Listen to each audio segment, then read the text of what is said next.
ओ देशवासी बंध करो हिंदुर ऊपर हमला, ओ देशवासी बंध करो हिंदुर ऊपर हमला।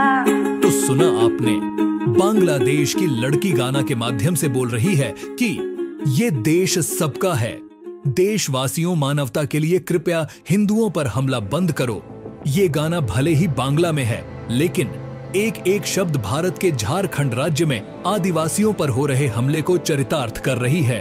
झारखंड के आदिवासी समाज के साथ समूह विशेष तथा बांग्लादेशी घुसपैठियों के द्वारा जमीन हड़पी जा रही है तथा उनके साथ मारपीट और छेड़खानी भी की जा रही है।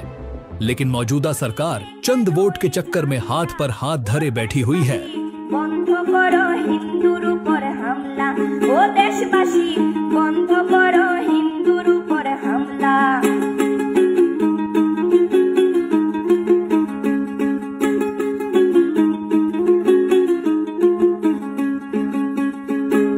আমরা হিন্দু সব ধর্মকে সম্মান করতে জানি, তেমন করে হিংস্র সুরবত করতেও আমরা জানি।